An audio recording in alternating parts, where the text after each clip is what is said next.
moment in life, quiet, often unannounced, when you realize the weight you're carrying didn't arrive all at once. It built over time, through seasons, through loss, through resilience, through showing up when no one saw how hard it really was. And for so many women, especially in midlife, that weight becomes invisible, expected, normalized. But what if that's not the end of the story? What if midlife isn't about managing the weight, but about releasing it? What if it's actually the beginning of something more aligned, more intentional, more alive? Today's conversation is an invitation into that possibility. Welcome to Catalyst Conversations, where we explore the intersection of clarity that liberates, structure that supports, and soul that sustains. I'm your host, and today I'm joined by someone who brings both deep compassion and powerful perspective to this space. Jen Rigley is a speaker and author and a guide for women in midlife who are ready to rediscover happiness, especially after navigating grief, trauma, and life's cumulative challenges. Her work isn't about fixing what's broken. It's about helping women remember what's still possible. Jen, I am so glad you're here with me today. Desi, I'm so excited to be here too. And thank you for that wonderful, not just introduction, but bringing women into this discussion in such a beautiful way. Thank you. Thank you. But before we get into your work, I want to start somewhere more human because what you speak about isn't theoretical, it's lived. Can you take us into your own journey? What led you to this work of helping women rediscover happiness in midlife? I'm more than happy to. And the reason I share my story is because I feel so many other women can relate, even if they might have other specific stories themselves. But I went through a period of time that was very difficult. And I feel in midlife, we all go through those times. And for me specifically, when my mother died, I was just grief stricken. But what happened at that time, I was literally on the kitchen floor with tears streaming down my face. And for me, a vault of grief and trauma and tragedy from my past just flooded open. It's like the grief of my mother dying just opened up something in me. And all of these things that I experienced throughout my life. So for me specifically, my father died when I was 10. And we were the type of family that didn't talk about it. We never discussed my father after that. So it was something, we took our grief and just kind of put it inside or kept it inside. And then much later, I lost my brother in law in a very tragic accident over a holiday weekend. And then within a year, I lost my sister in another very tragic accident. And but what happens with many of us is we have to keep on going. Either we have to take care of our children or we have that job we have to do. So all of these things impacted me, but I just kind of stuffed it inside and didn't really process. But it was when my mother died that it just cracked open. All these things came flooding back, and I started realizing I don't know how I'm going to get up off this kitchen floor. Like, this is too much for me to bear. It's too much for me to figure out how to process. But at that point in time, I heard a whisper. I heard something. Something came to me that said, yes, life can be very difficult, but you will get up and you will experience joy in your life again.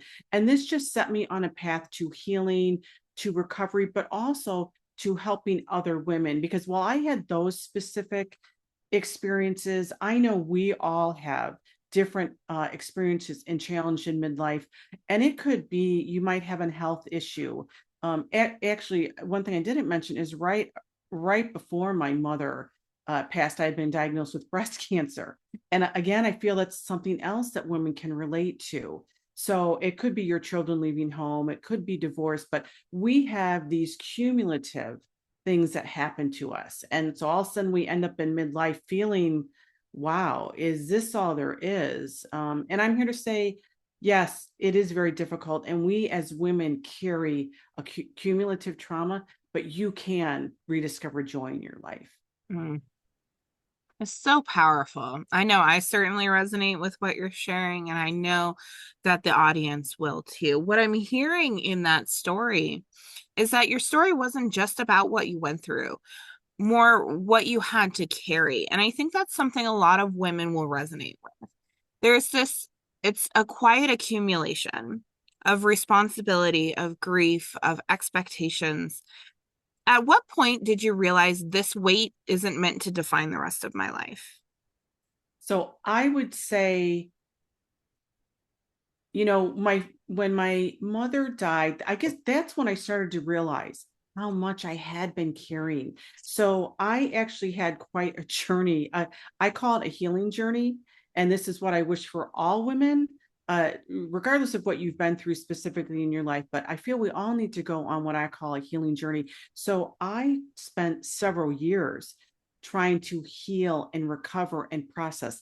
And it was, I would say, maybe a year into that journey, I was like, wait, we don't have to, we talked a little bit at the beginning about how, having happiness in your daily life is a choice.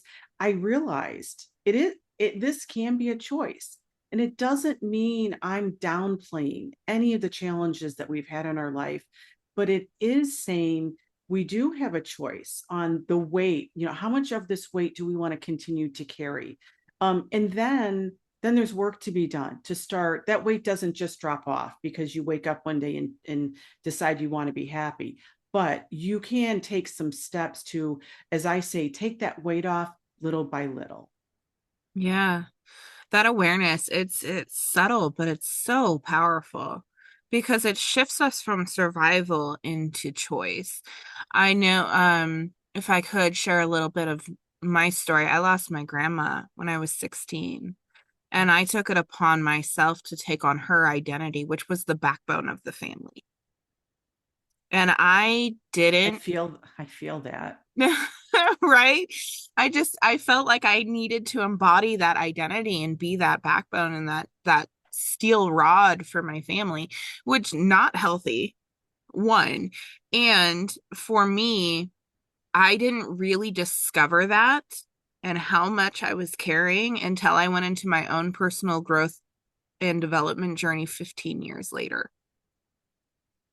Right? I'm about 4 years into my personal growth and development journey. So it's um it's definitely eye-opening when you give yourself the permission and the space to take a deep hard look at how much you are actually putting on yourself.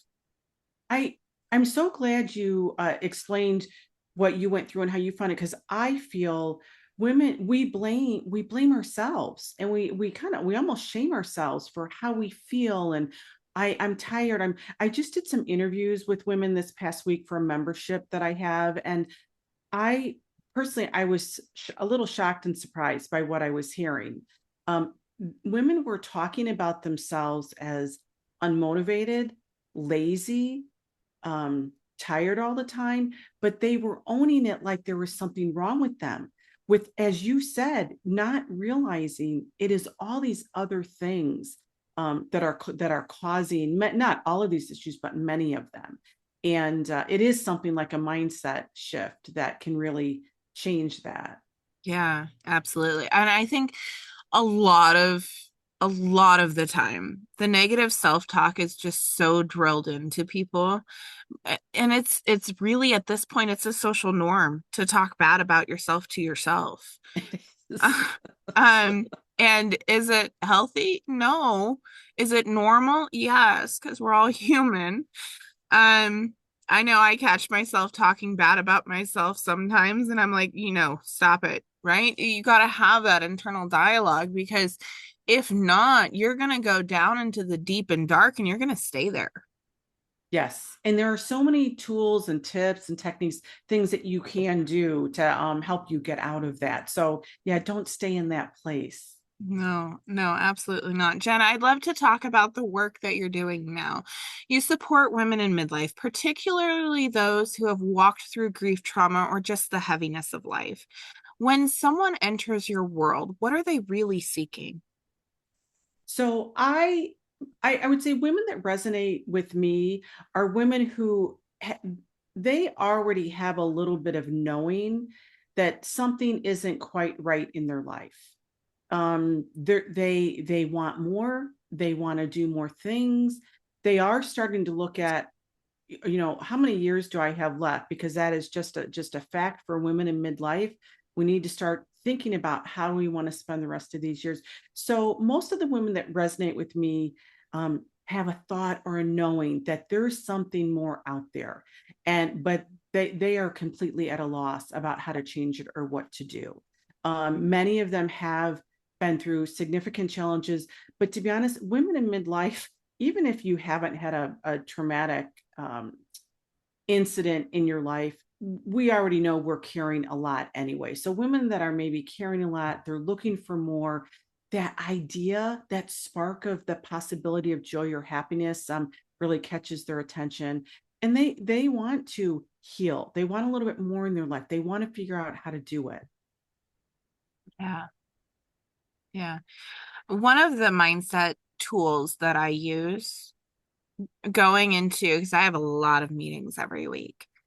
Whenever someone asks me how I am, I say I'm always amazing. And it gets the same response every time, which is throwing them off kilter, right? Because not everyone responds like that. But in my mind, it's a choice. As with everything, it's a choice to carry everything. It's a choice to take on as much as we're taking on. And finding the joy in doing that, it's also a conversation with myself about have to and get to, right? It's that mindset shift of I don't have to do this, I get to do it, which completely alters how you look at it. In that sense, it's a blessing, not a curse. And I think a lot of the weight that women carry it does oftentimes feel like a curse, and there's nothing that they can do about it. But it's so not true. Right. Right. And it sounds like what they're looking for isn't just happiness in the surface level sense. It's really permission. It's permission to feel something different. It's permission to want more, permission to not stay defined by what they've been through, whatever that is. Now, Jen, you mentioned you're developing a program for women who to walk this journey toward flourishing. Without getting into selling it, what transformation are you most committed to helping them experience? Yes, and I'm not selling anything today. This is just something I'm working on. And if it resonates, maybe at some point I'll put it out there to sell. But because I do focus a little bit more on speaking and writing to share this. But my program is called the Flourish Journey. And I take women through 7 steps. And because although we've talked about in this discussion about it is a choice, it is not easy. In fact, it's very, very difficult to get to the point where you really own that inside, that this is a choice, because that is a significant mindset change. So I go through, right now it's 7 steps based on my own personal, my healing journey. And I talk a little bit about kind of resetting for the day with a 3 minute, I call it the daily joy practice.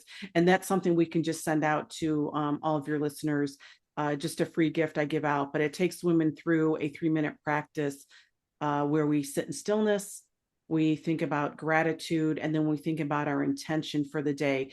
Not our to-do list for the day, but our to-be list for the day. And I encourage women to do that every day. That helps them get to where they can start understanding, oh, it is a choice. And then I have a step where we look at our past and kind of process some of those things, whether it's a challenge or an incident or grief, but we go through that. And but then, and this gets to a little bit about what we've talked today, is I really encourage women to do a current life assessment, which I call it the Flourish assessment, but it's really looking at where you are today, because if you don't understand where you are today, you can't really figure out where you want to be tomorrow. So that's really important. And it's not until step 4 that what we've been mostly talking about, it's the mindset shift. So I actually think women need to go through some of these things before they get to the point where they can start to imagine the possibilities. And that's where I see women making that mindset shift that we've talked about.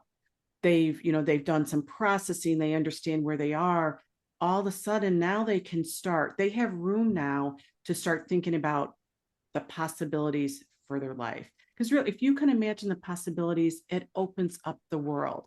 That's where I want women to be. And then after that, I help women create a dreamscape. What does your dream life look like? I have a step where we create a Soul Sparks toolkit. So that is something where we create I call it a toolkit because it's things like podcast, music, books, activities, things that really lift you up. And so Mm. we've talked about, you might wake up on one day and maybe you don't feel that choice of happiness. You're kind of unsure. This toolkit are all those things that can help reinvigorate you for that day.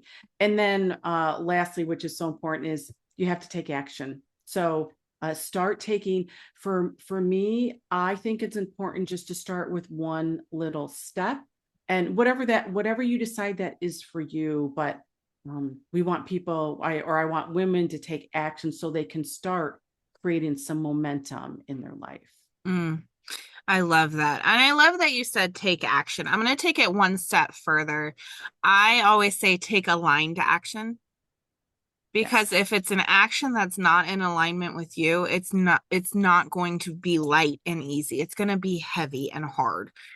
So taking aligned action is really, really important. And taking action is the most important thing. Because if you're just sitting in your head thinking about it and not doing anything about it, then nothing's going to change. Right. Yet, Yes. yet the action is where it's at.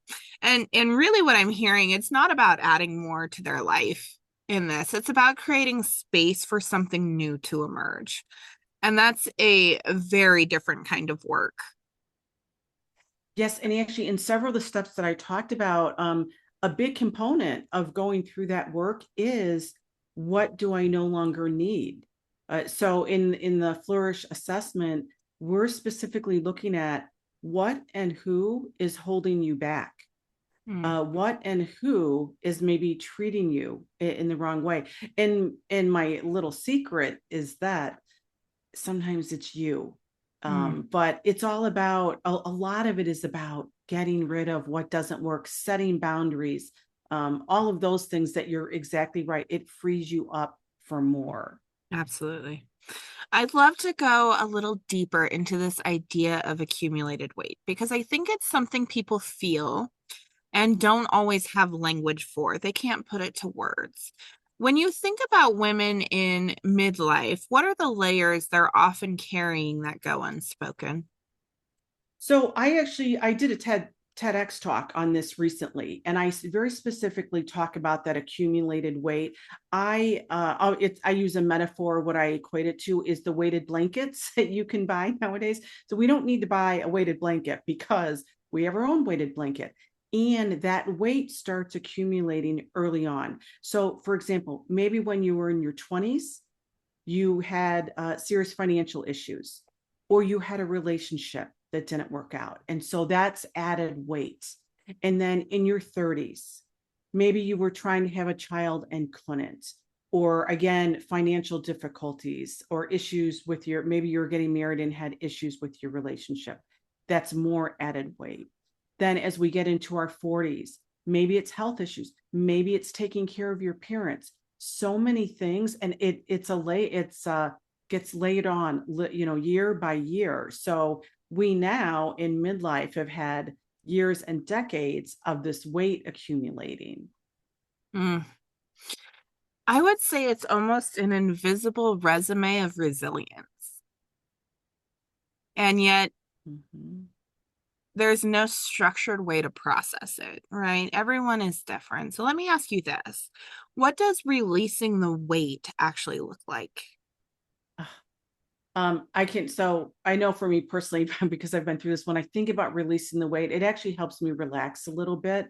And I think to myself, oh, I can start. So if we continue with the metaphor in my mind, I think of these weighted blankets that were accumulated one by one by one, start taking them off one by one. And so sometimes it is processing something that has happened to us in our life, and then you've processed it and you can take that off. But what I also like to talk about that I think is really important for releasing the weight is setting boundaries. So that keeps those weights from continuing to accumulate. Another really important thing is I think I really want us to share our stories because you mentioned invisible. Hmm. And I completely agree. Invisible, sometimes it's invisible to ourselves, but I also feel like as we and women in the world, our stories are invisible to each other. And I feel like we don't hear women's stories. You might have a best friend and you may not know what she's been through. And Hmm. so I want us to start sharing our stories because as you share, that is another way to start shedding some of that weight. And then another really, what I think is really important is build your community, start building your community with other women, not only so we can share our stories, but so we can support each other.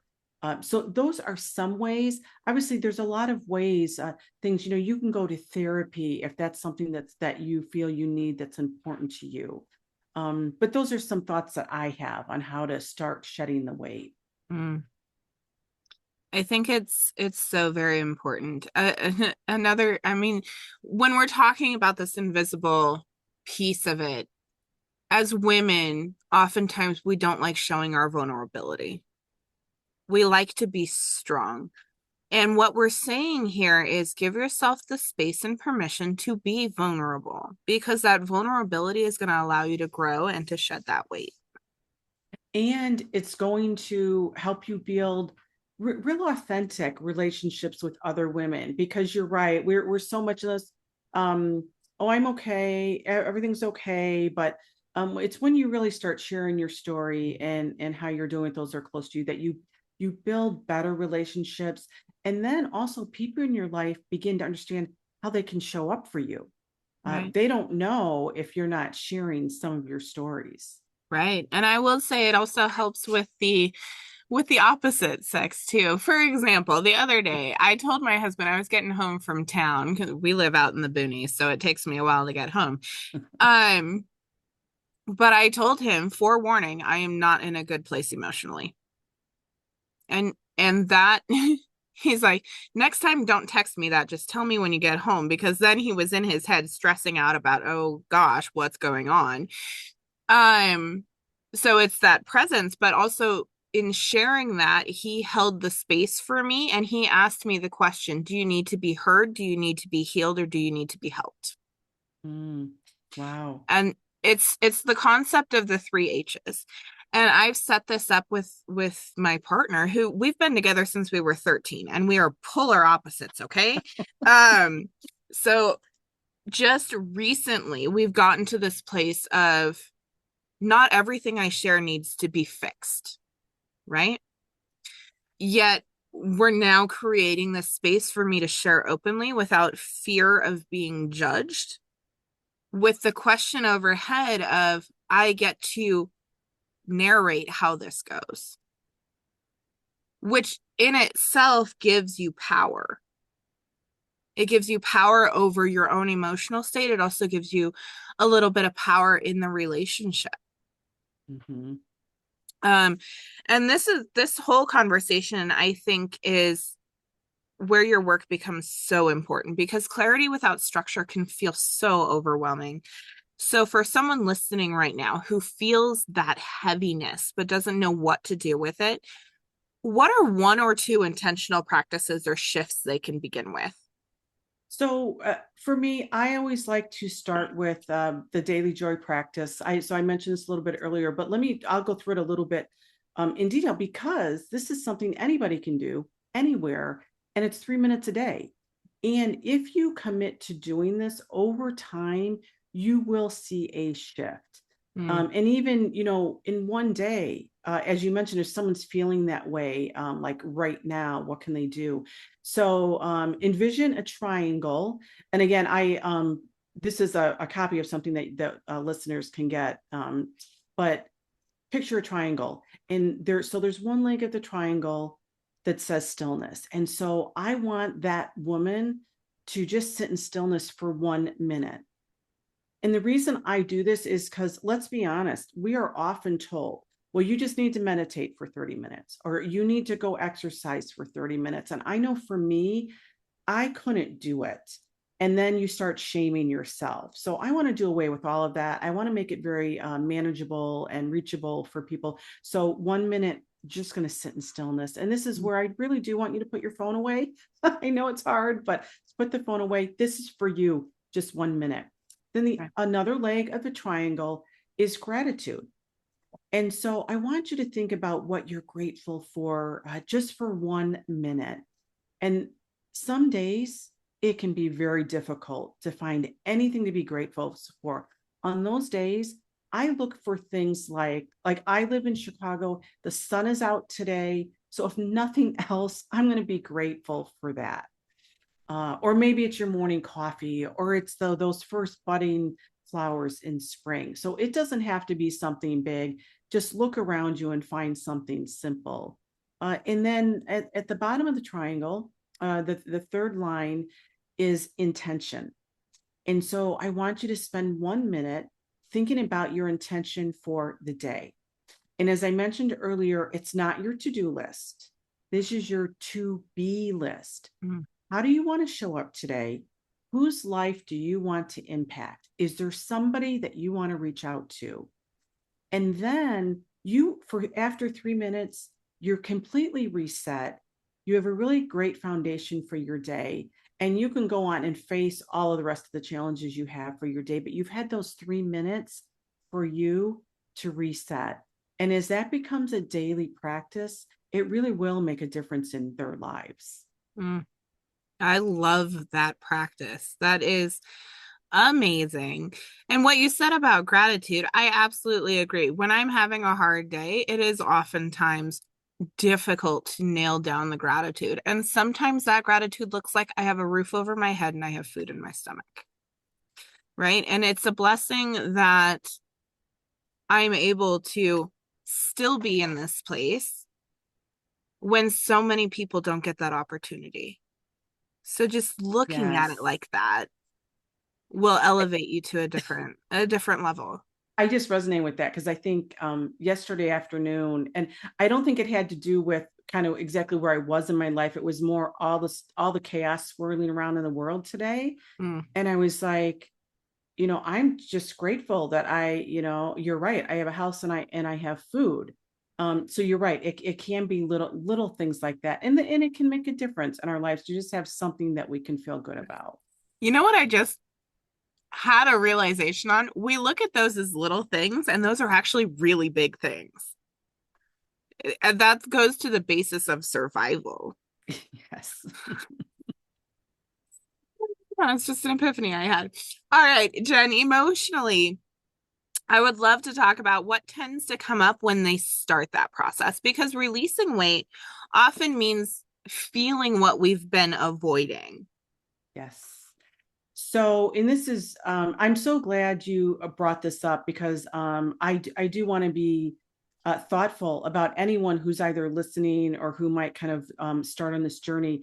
The second step in my process is I call it reflect to reclaim, and this is the point where we look back in our past and see, things that we may have been carrying with us, and that maybe we didn't process. For me, those were some really big tragic events. And for other people, maybe there's not much there, but it is important to do. And I always talk to women about the fact that you need to be able to understand as you go through this process, if something's coming up and it is really hurting you or causing you to have some challenges in your life. So, for example, if you're crying, that is a way of processing and moving energy, and that is okay. But if you find you're having trouble sleeping and these things are coming back up to you, that's when you need to get more professional help. And we are so lucky nowadays that that is a phone call away. So you need to be able to understand as things are coming up, what is something you can process and what is something you might need help with. But I am here to say, and I try not to use the words get over your grief. I don't feel it's something that we do get over, but I am here to say you can process it and you can start releasing some of it. And that's the only way you can really live your best life, is to do that. But also, when we look at our past, I don't want you just to focus on the challenges, which I did for years. And that was my story was, oh my God, I've been through so much. I can't believe this is my life. And I lived that way for years. But there are also, I can't believe I was skipping over the most wonderful things in my life. And my children, the birth of my children being in my life, my family, so many great things. So I want to make sure you're looking at both as you start to think about where you are today. Mm, I love that. I I was the same. I've done a lot of inner work, and my underlying story, everything that was happening was tying into the story of I'm not enough. And it's such an important distinction that you just pointed out, because it's not about bypassing the past. It's about relating to it differently. And that, 100%. yeah. Um, yeah, and in the term, or the words creating a new story for your life is quite overused.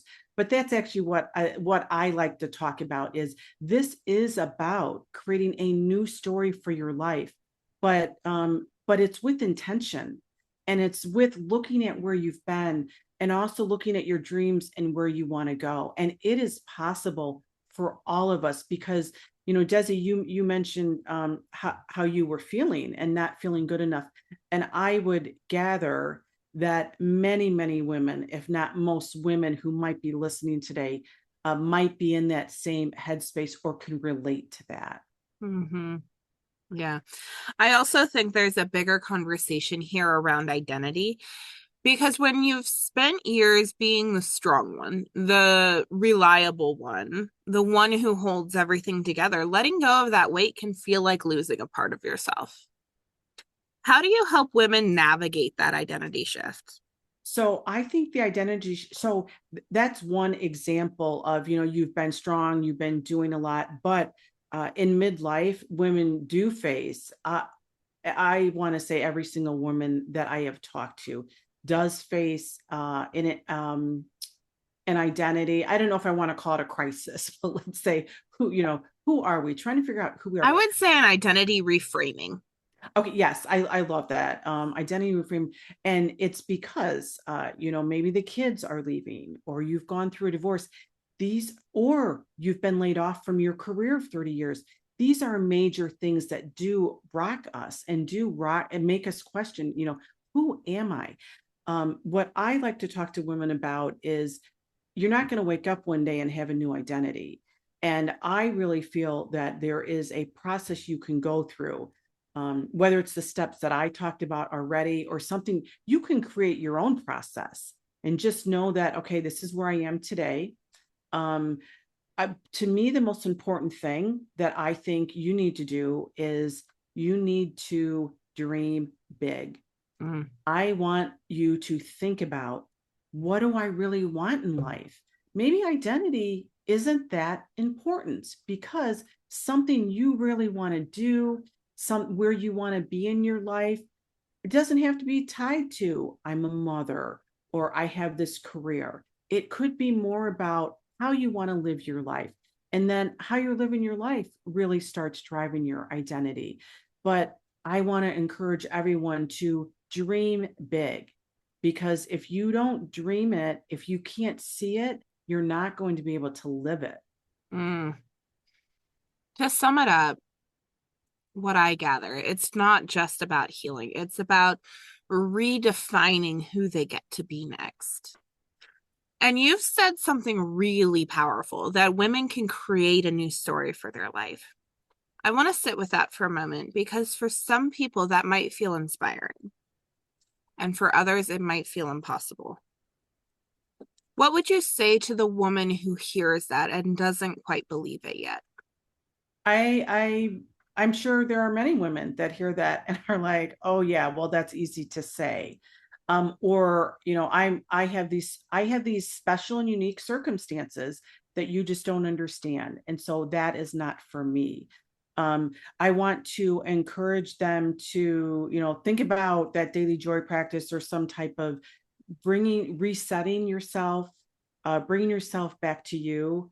I want you to think about there does need to be a mind shift and what works for you.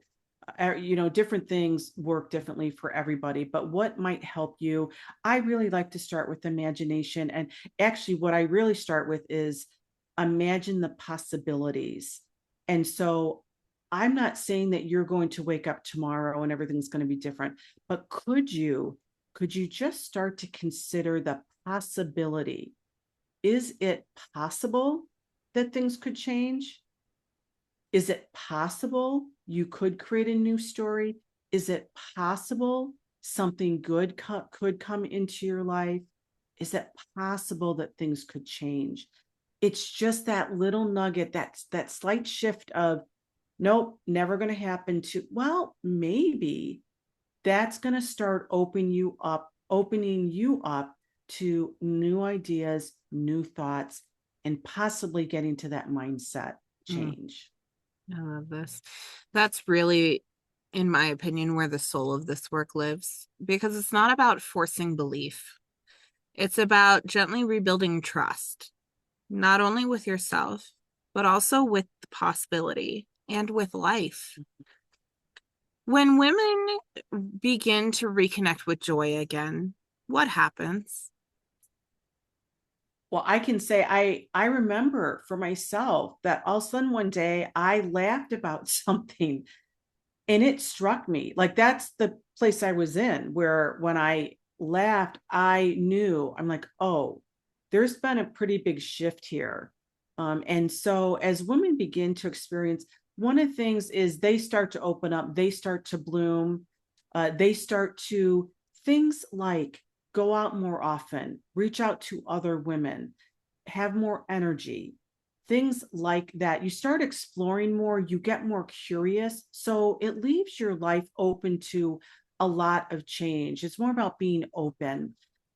But what I really like to talk about when we begin to experience joy, it changes the life of others around us. So if you consider your partner, your family, right? They are around you. They are around your energy. They see you. Maybe they don't know you've been going through a really hard time, but they see that maybe things aren't easy. They see you not smiling. And then when you start to discover joy again, that just ripples out. It affects your family, your friends. It could affect your career. Even strangers you meet. I mean, and Desi, when you and I first met, like you said, the way you started that conversation, everything's amazing. I'm like, wow, like so it just ripples out into the world. It's a gift to the world. You kind of rediscovering your joy and it radiates. Absolutely. That ripple effect, I love that you brought that up because I was totally going to talk about the ripple effect. It's leadership. The ripple effect is leadership, not in the traditional sense, in the way we model what's possible for others. I love that you brought that up. And Wow. And I yeah, love go. that you called it leadership, right? Because I'm talking about how it radiates out and affects everybody, but you're right. It's you become a leader in your own way, in your own world, and in to others around us. Right. We're, I mean, this is catalyst conversations. We are catalyzing others into their perfection, right? And it's a 100%. mindset to find everything perfect. Even if it's not, find everything perfect anyways. Jen, I'd love to shift this into a few quick reflections. So this is whatever comes first. This is my favorite segment. It is the leadership lightning round. Okay. Um, what does clarity mean to you in this season of life? Clarity means to me that I truly understand how I want to spend my days, my time, my years here on earth. And that way I can take action every day, either towards that or in alignment with that. Oh, my favorite word. I love alignment. Where have you had to create more structure to support your own well-being? Well, where I would say around my professional career, because I work in the corporate world, but I also want to share this message. So I've had to put a lot of structure in place to find the time to do this. But also I want to put where I need structure, because again, we're not all perfect. What I know right now is I need a little bit more structure around things like motivating myself to have movement every day and exercise and eat right. So that's an area of structure that I'm working on. Mm-hmm. What does it look like for you to stay connected to soul, especially when life feels heavy? What it looks like for me is, I do my daily practice every day. That helps me reset. For me, also, it's connecting with the most important people in my life. So, I have my list of most important people, and I try to stay connected to them in some way, whether it's a text or a call or planning an event or something like that. One belief about midlife you think needs to be rewritten. I'm just going to say all of them. But let's just start with midlife. It's downhill after this. Yeah. Oh, yes, that one definitely needs to be rewritten. And what is one truth you want every woman listening to carry forward? You can create a new story for your life. You Mm, can rediscover joy in your life. It's there for you. You just have to decide it's something you want and then start making progress. mm. There is something really powerful about this conversation because it doesn't rush transformation. It honors the wait without asking you to stay there. If I were to distill what we explored today, it would be this. Clarity begins when we acknowledge what we've been carrying. Structure is what allows us to gently start releasing it. And soul is what reminds us that joy is still available to us no matter what we've walked through.